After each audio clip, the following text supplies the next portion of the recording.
Good morning and welcome to my channel, Argo Vermeer at Collectivism Kills. My name is Argo, and today we're going to continue with why you yourself are the most dangerous thing in existence. And this is part 3, I believe. Thank you to anyone who's here, no matter how many. I really appreciate your time and attention.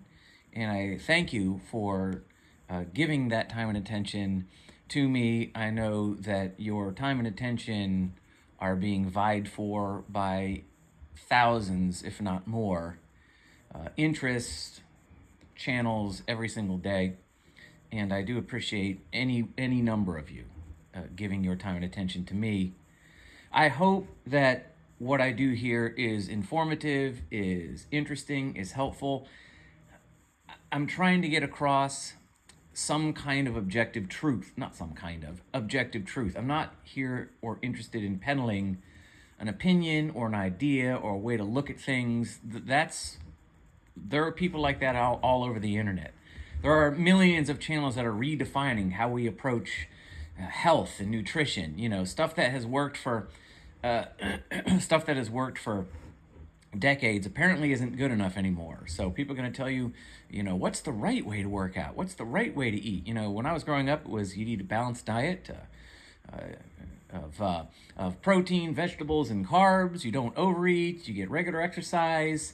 You stuck to the basics, push-ups, sit-ups, squats, bench press, military press, pull-ups. That seemed to work great. Now there's millions of channels peddling all kinds of supplements and different approaches, and it's all very confusing. I'm not interested in that. I'm simply interested in examining the assumptions with which underwrite all of this. In other words, the assumptions about the nature of man in reality that underwrite all of our existence here, particularly in the West and particularly in the U.S. We have organized ourselves, we have established our nation and our institutions, our government, our churches, our academic institutions, our economy upon certain ideas. And these ideas are rooted in certain, what we call metaphysical assumptions about the nature of man. What is man? What is reality? And in certain instances, what is God?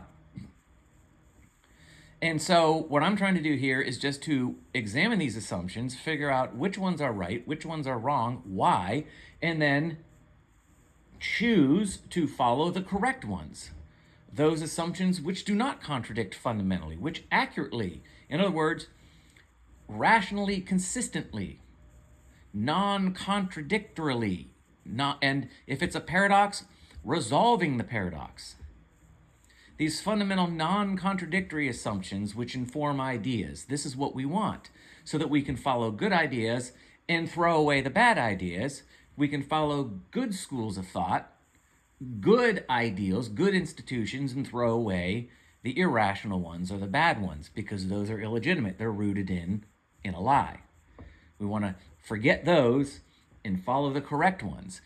And even if those that are incorrect are ones that we have been conditioned to accept as true and righteous and good and fundamentally proper and necessary, like the church, like the state, for example, like higher education, like the schools, whatever it is, if they're rooted in bad ideas and if they're rooted in bad assumptions and bad ideas, we reject them as being illegitimate manifestations of false premises.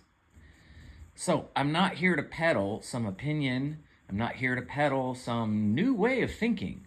I'm just trying to get to the truth, and the truth is found where? In the metaphysics, the assumptions about the nature of man in reality. This is how man operates. Man is a thinking being. Man is a conceptualizing agent.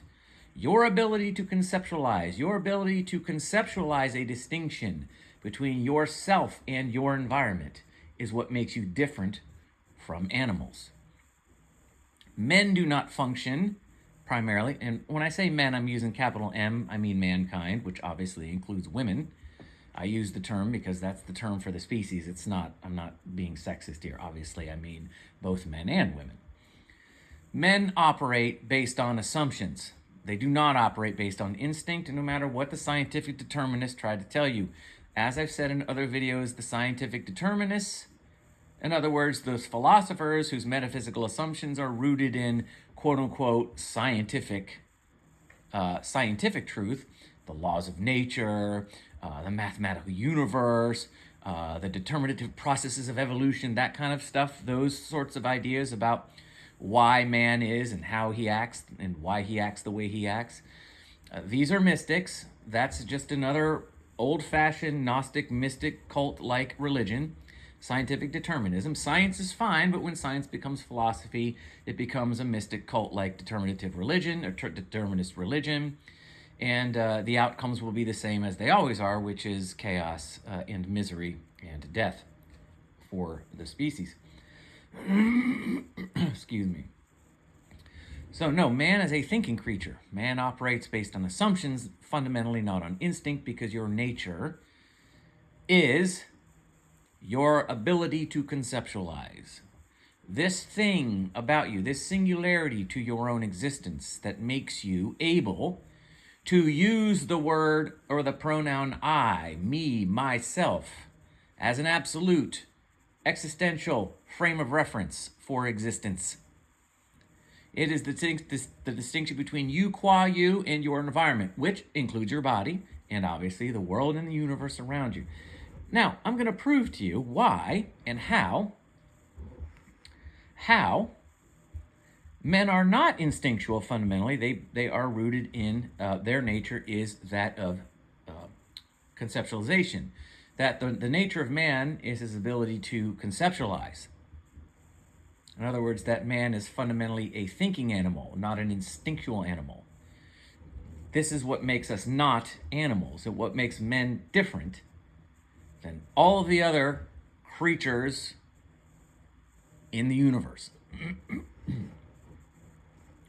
Now, I'm going to get a little personal. When I was growing up, I was raised by two, I would argue, certifiable clinical narcissists. I don't mean narcissist in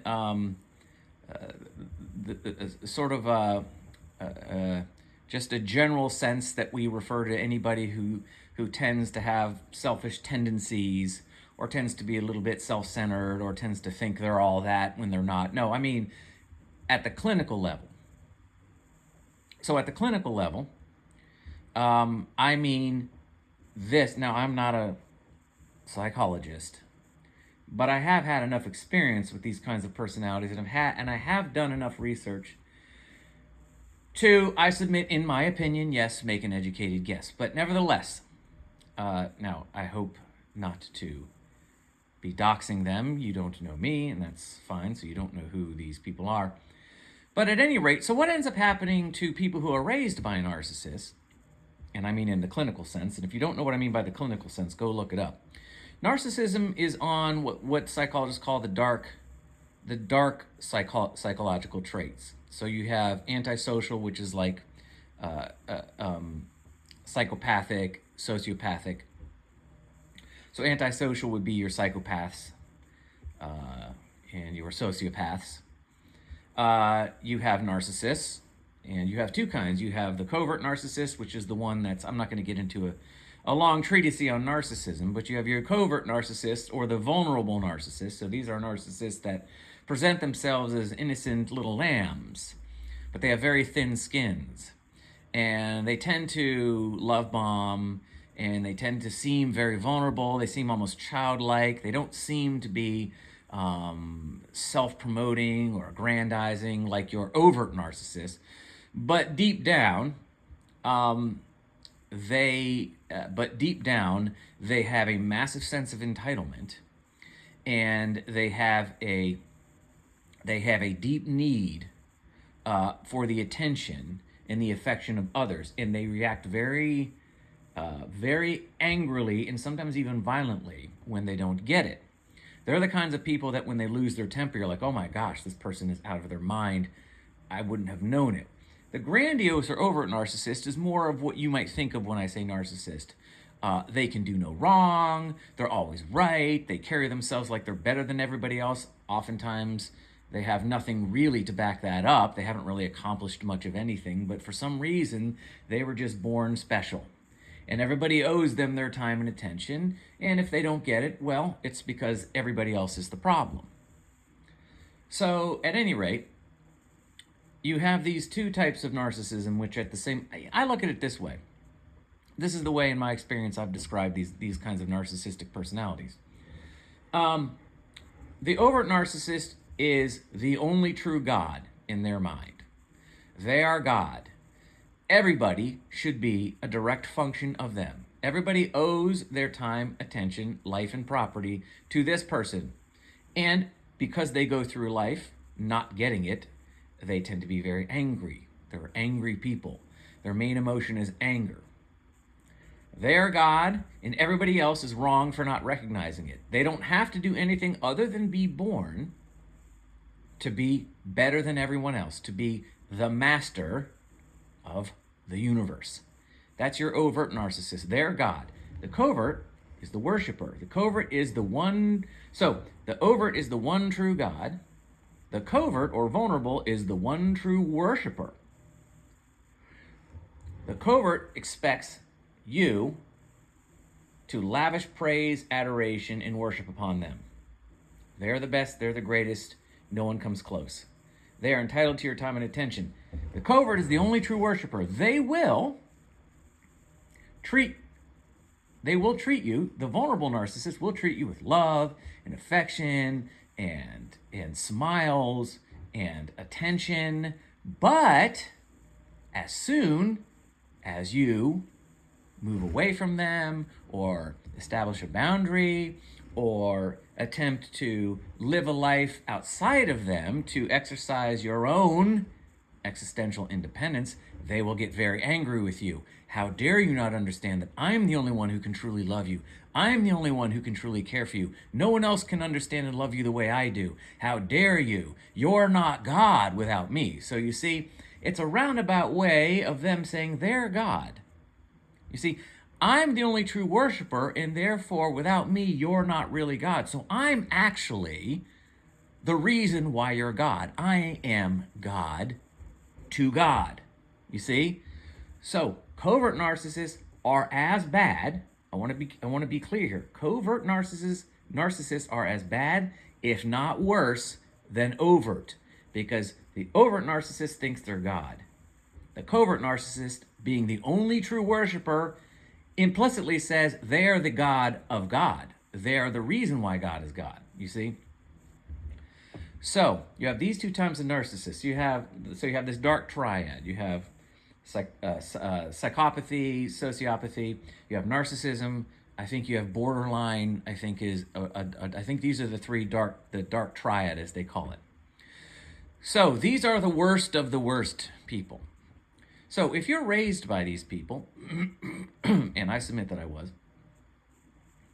if you are raised by these people, what ends up happening is you develop something called complex post-traumatic stress disorder.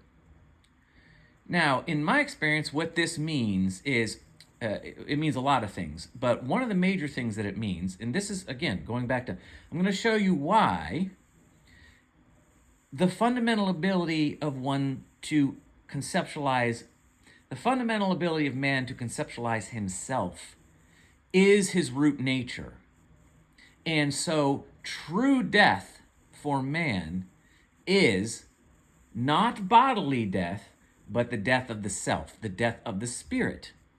In other words, capital S, spirit, meaning just you qua you, that singularity, that singular metaphysical conceptualizing frame of reference you have for existence. That is what you really are, not your body. Now, to focus or to exist as a function of instinct is to simply preserve the body, the physical body. The animal, the non-thinking animal, not man, man is thinking man, the animal is instinctual, meaning the animal makes no conceptual distinction between itself and its environment. This is why animals don't adapt the way humans do. Humans can exist anywhere in the world and do it successfully, even at the polar ice caps. The Eskimos have been doing it for thousands of years. in defiance of all manner of assumptions. The vegan lifestyle is the most healthy lifestyle. Yeah, tell that to the Eskimos. How many vegetables do you think Eskimos have been subsisting on for thousands of years? Obviously none. Obviously very little, if any. They're strictly carnivores in the North because that's what there is, right? Like I said before, you can't take my cat, who is part Maine Coon and is definitely a cold weather cat, and throw him in the Amazon jungle. He would die. Again, he would die if he left the house for a day because he's an indoor cat. But he would die because he wouldn't know how to adapt. He doesn't make a distinction. If his environment wants to kill him physically, then he's going to die. He doesn't make the conceptual distinction necessary to manipulate the environment to accommodate his physical body, right?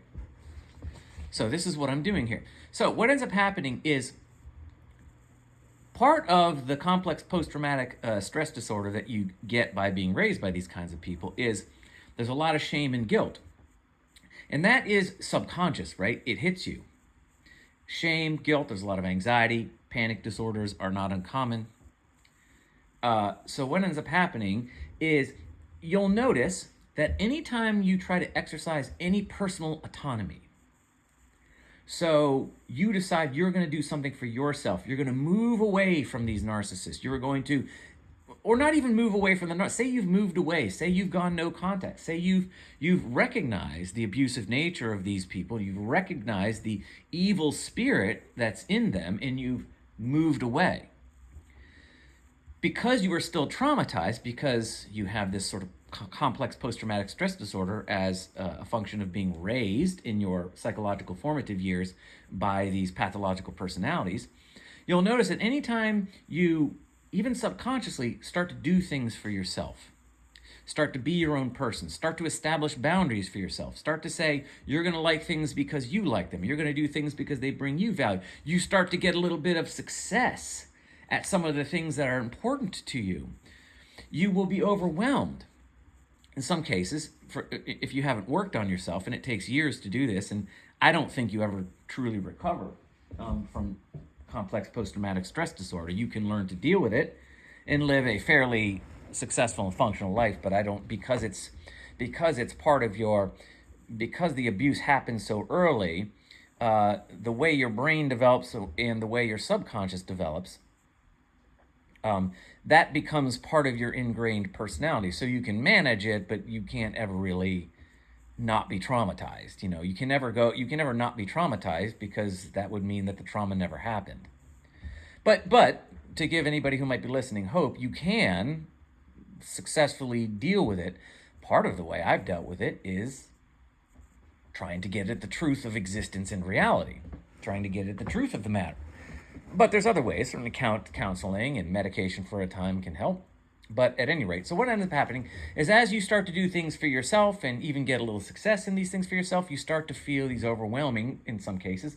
Even if they're not overwhelming, you will feel feelings of almost automatic instinctual guilt and fear and anxiety and uncertainty and shame. Now, why is this happening? The reason why this is happening has to do with how your brain developed. When you grow up as an abused child of a dark triad personality trait, in my case, narcissism, narcissists expect everyone to be an extension of them. You owe your time, attention, your person, and property to that narcissist, period. There is no autonomy for you allowed. If you pretend, or if you exercise any self-will, it is punished with extreme prejudice. Oftentimes, it can be physical, but oftentimes it's emotional or psychological, which is the same thing. We need to start eliminating this lie that there's this distinction between emotional abuse and physical.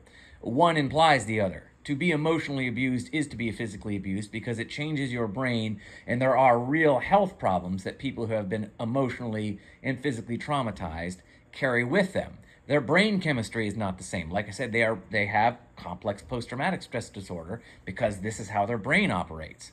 So it's literal brain damage. So psychological and emotional abuse literally can give you brain damage. Your brain doesn't function as it should. This can lead to high blood pressure, cardiovascular problems, joint problems, skin problems, allergies. So there's no distinction. But the point being is that emotional abuse was the preferred method in my family. So what ends up happening is you learn instinctually that to exercise any self-autonomy, one's self, capital S self, you yourself, creates a threat to your body. That's how your brain interprets it. Mommy will be angry. Mommy will deny you emotional support. This creates a lot of uncertainty in the child. Daddy will deny you emotional support. Daddy will give you the silent treatment. This creates a lot of uncertainty into the small child. This represents a physical threat. No mommy, no daddy means no food, no shelter, no clothing, means death. So you learn on an instinctual level as a child of narcissistic parents and other abusers, your brain learns to shut down, your brain learns to deal with expressions of self-autonomy. Your brain learns to deal with expressions of self-autonomy because that's what it thinks you need to do to survive physically. So what your lizard brain does is your lizard brain, in an attempt to save you physically, creates in you, by way of how its brain chemistry and its serotonin regulation, creates in you feelings of fear, anxiety, shame, and guilt anytime you tend to express any autonomy. You set, like I said, even as an adult, you set boundaries, you do things because you want to do them, you do things for yourself, you live for yourself, you get some success at things that you're interested in. Your brain, in an attempt to bring you back to where it's safe physically, will create this in you. It'll trigger this anxiety and fear so that you stop that and you go back to your place under the auspices of mommy and daddy's will, even as an adult, you see. Now, this is obviously bad. Why is this bad? Because your brain, as it has been raised. Now, if this were an animal, this would make perfect sense. The animal would know instinctually that it may not stray from the leader of the pack. There would be fear, there would be anxiety, there would be panic, shame, and guilt. This would keep the animal, this would be right and proper in an animal. The animal would be right and proper because it's purely instinctual. It would never think there's a problem with this. It would automatically go back to where it belongs under the auspices of whatever quote-unquote authority owns that animal in that pack or tribe or whatever. Flock or tribe, however you want to say it. But in a human being, this instinct, this brain instinct, represents death for the human being. Because the brain, in an interest to save the abused physically, kills them where? In their self, in their spirit. You see what I'm saying? Sorry, I got to plug my phone in. Give me a second. All right, I knew this was going to happen. Sorry. Okay, should be good now. So when it comes to human beings, this instinct is bad. It's bad. It's dangerous to you, and it is life-threatening. And it is life-threatening to you because why? Because it's not actually helping you. Your brain is functioning off of instinct. When the brain operates purely off of instinct, it kills the human being. The human being does not survive and cannot survive in a healthy and constructive and productive way in the instance where the exercise of one's individual autonomy is met with feelings of shame, guilt, panic, fear, and anxiety. This is because we're not instinctual beings. We are thinking beings. So what do? We go to counseling.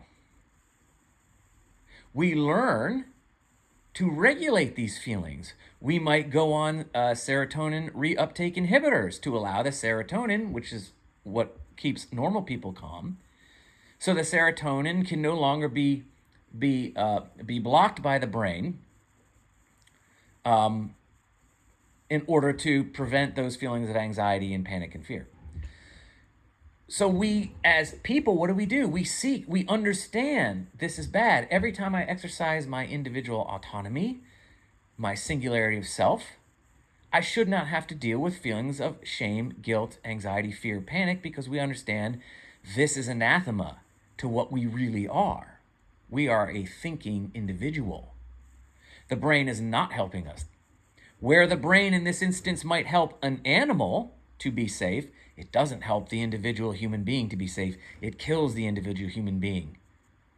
It creates cycles of anxiety, which creates a cycle of depression, and that results in all manner of things that kill these trauma victims early, or it gives them, or it makes them unproductive or much less productive people.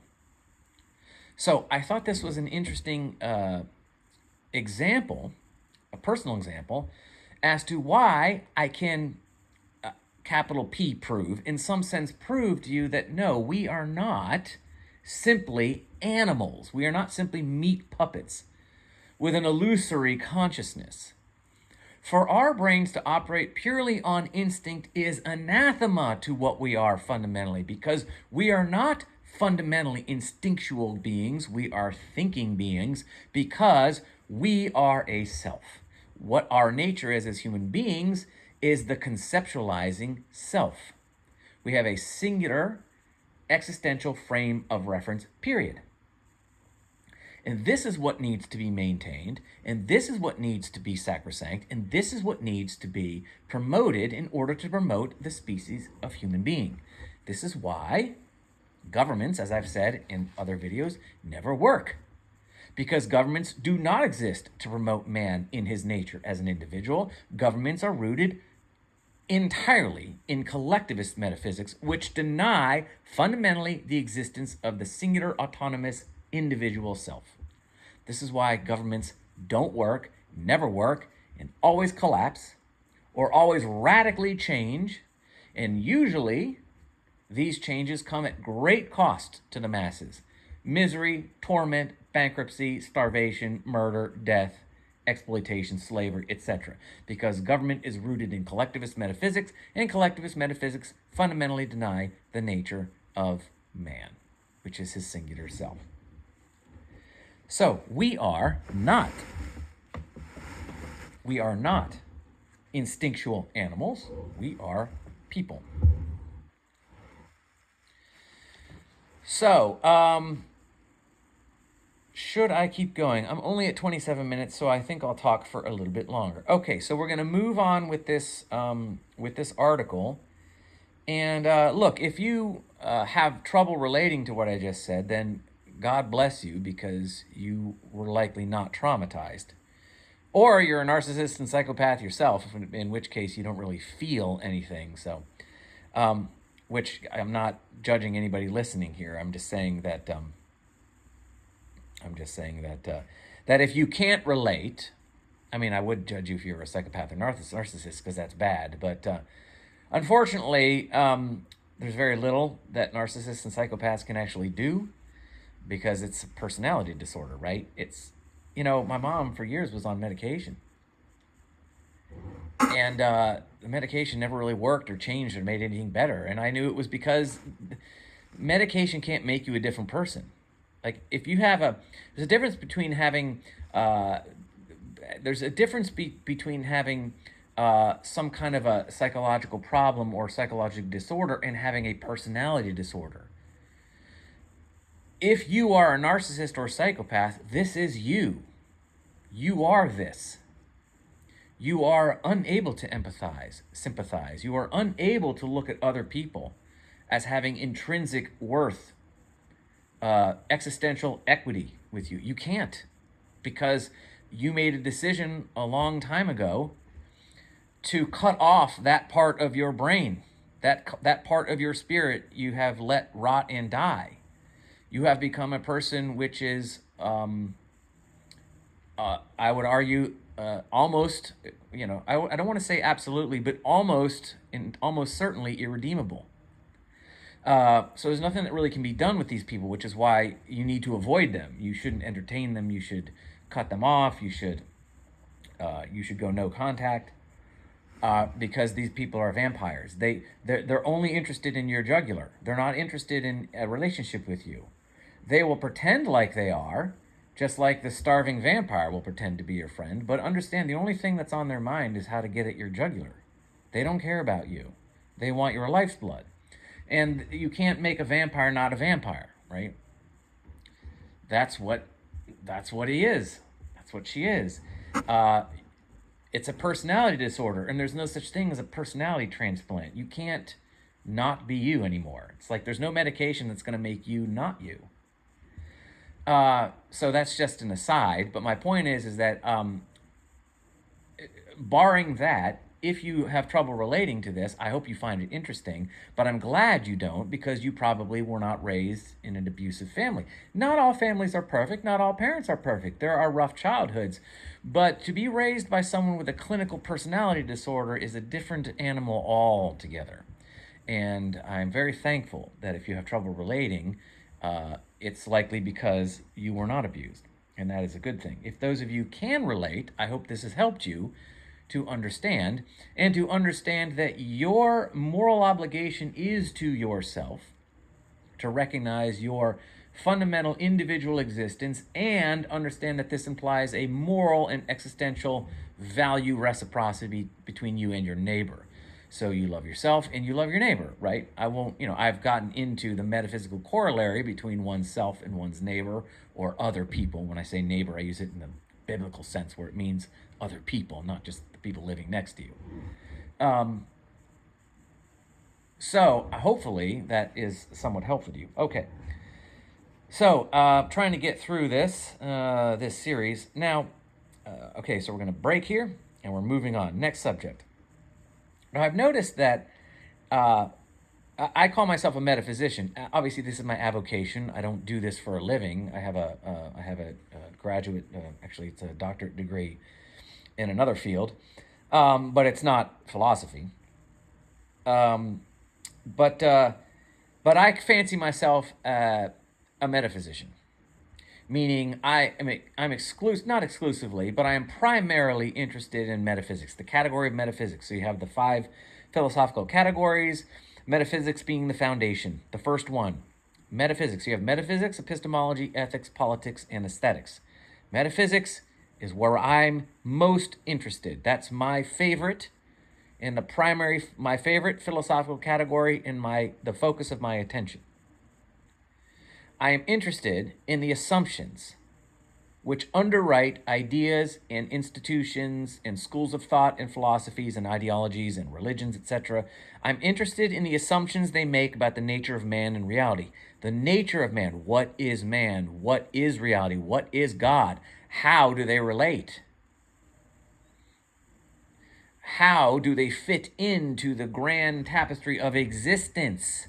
Why is existence not existence? Why is reality not reality without these things? In other words, what is God? What is reality? What is man? Means why, if they're gone, if they didn't exist, why would reality not be reality? Or why would reality still be reality? You see what I'm saying? If we took God out of the equation, why could reality not exist? Or why would reality still be reality? If we took man out of the equation, if we took the environment out of the equation, why could reality not be reality? Or why could it be reality? Why is man unnecessary for reality to still be real? This is what I'm interested in. This is the metaphysics. And I've noticed that there just aren't that many metaphysicians around. There are philosophers. There's all kinds of philosophers and types of philosophy and subtypes, but there are so few, if any. I have been on YouTube for well over a decade, decade and a half at least at this point. And I don't run into metaphysicians. I run into all kinds of other philosophers. Certainly there are students of philosophers, or students of philosophy. These would be your historians who are interested in the ancient Stoics or the ancient Hebrews or the ancient Gnostics, those who love to read Plato and Aristotle and and St. Augustine, and what's the other one? St. Thomas Aquinas. You have students of philosophy. You have people who love to read Spengler and Marx, and who are the other? I'm blanking on the other philosophers. There's a million of these old Kant, Nietzsche. You know, these scary, real terrifying, scary German philosophers. So you have lots of students of philosophers. You have scientific philosophers. You know, like you have your scientific philosophers like Sam Harris and is it David Eagleman? Anyway, you have these. You basically, the scientific philosophers are scientists who are now preaching scientific determinism are preaching scientific determinism, and then and therefore intellectually empowering the new atheist movement. The new atheists are simply the disciples of the scientific determinism, which is just a postmodern Gnostic religion, as I said before. And you have your scientific philosophers like Richard Dawkins and Sam Harris, and I think it's David Eagleman, and your Eric Weinstein. And then you have your sort of pseudoscientific philosophers, such as like Christopher Hitchens, people who are more political analysts, but they're also sort of part of the new atheist movement, and and all that hullabaloo, all that sort of kind of thing. So you have your scientific and pseudoscientific philosophers. You have your social philosophers. I don't need to say more. Karl Marx, for example. Milton Friedman, these would be sort of, your social / economic philosophers. You have your cultural historical philosophers. You have your economic philosophers.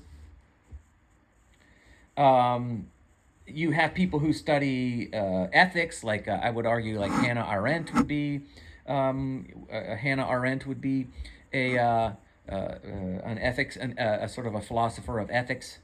You have your aesthetics philosophers, those who go on to wax about what constitutes good music, good art, bad art, modern art, postmodern art, classical art. So you would have your religious, you would have your aesthetic philosophers, and they're all over the internet. I mean, I would consider anybody who like runs a channel that examines, the 10 best prog rock albums. These would be your sort of implicit aesthetic philosophers, I would argue. And then, of course, you have your religious philosophers. So you have, your priests and rabbis and Muslim scholars and Muslim imams that go on YouTube and give their theological points of view. They'll interpret world events or cultures according to their theological assumptions. So you have your religious philosophers. You have all these kinds of things. You just don't have real metaphysicians anymore. The closest modern metaphysician I can think of, and I could be wrong, would be Ayn Rand. I think Ayn Rand, as much as I disagree with her, and I vociferously disagree with her atheism, and I vociferously disagree with her metaphysical primary, which is existence, which I think is nonsensical, because existence as the metaphysical primary implies passivity. You don't get a plurality of existence from a passive metaphysical primary. It just doesn't work. You have to have relativity, at least, to have a plurality of existence, and relativity is going to imply action. Existing relative to objects existing relative to one another is an active existence. So to make the metaphysical primary existence creates passivity. You don't have relative existence if existence is passive. Again, I don't want to get into the details of that, but I submit that ability is the proper metaphysical primary, because ability implies action. Ability implies plurality, because ability to do what? The ability to exist is what matters. Existence itself doesn't matter. It's the ability to exist. So two objects can exist relative to one another. There can be a comparison between two objects, a relative comparison between two objects. Why? Because they exist? No. The distinction is because they are able to exist, which makes their existence active, which makes the distinction possible to compare. This is getting very metaphysically nuanced. I don't expect everybody to understand this right now. But the point being is that ability implies action, and action implies relativity.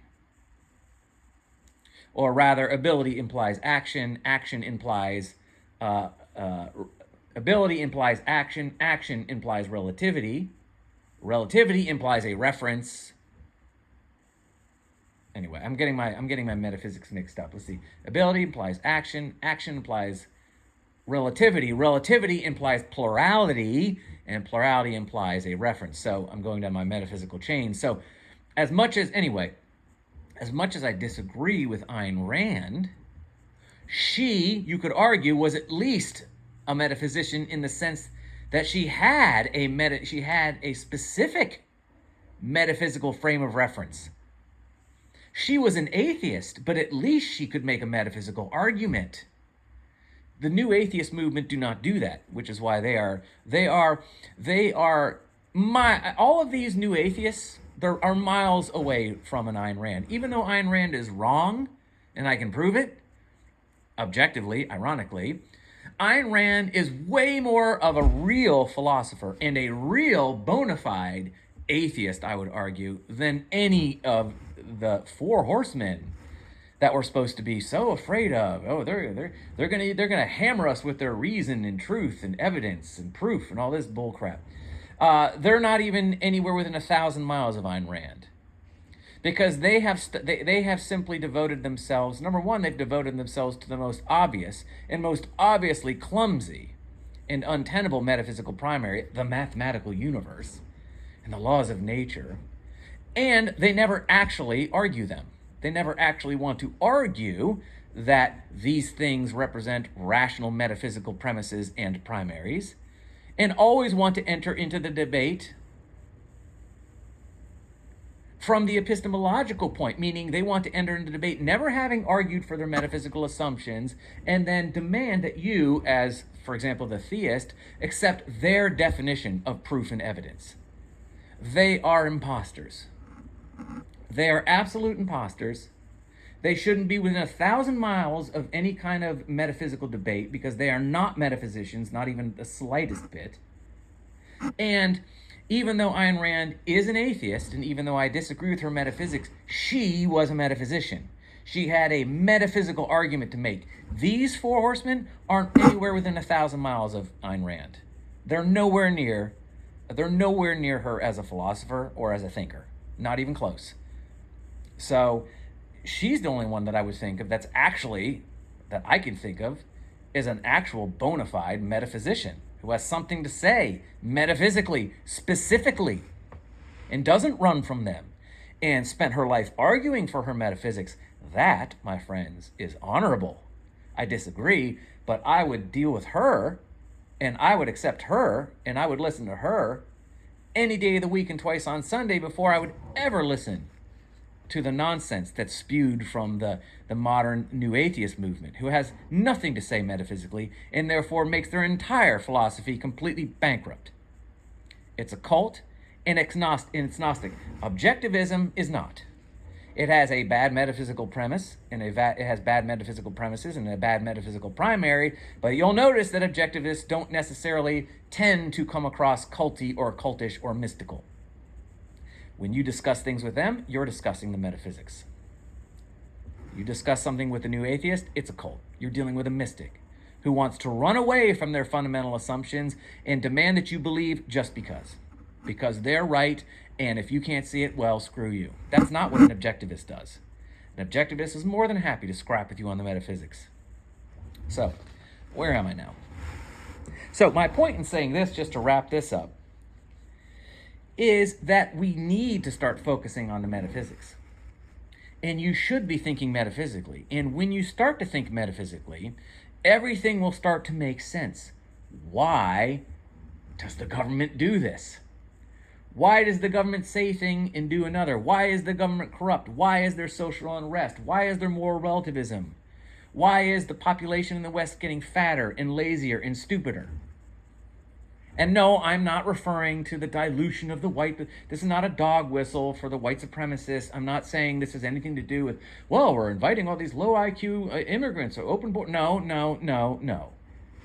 You look around at the white people, their IQs are dropping too. This is not, listen, the open borders thing, I'm not interested in that. You know, my interest is why do we need government in the first place? Why do we need borders?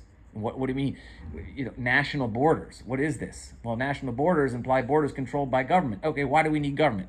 I'm not interested in having a border discussion. I don't do immigration here, except as some kind of a tertiary example to some fundamental metaphysical point I'm making.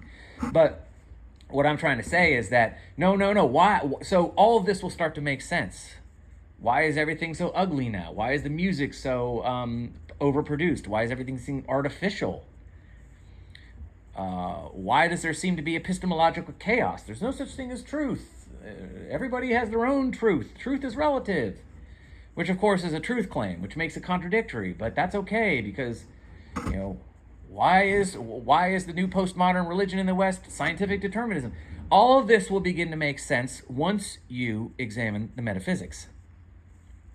You start to understand the assumptions that these things make about the nature of man is why we are where we are, man in reality.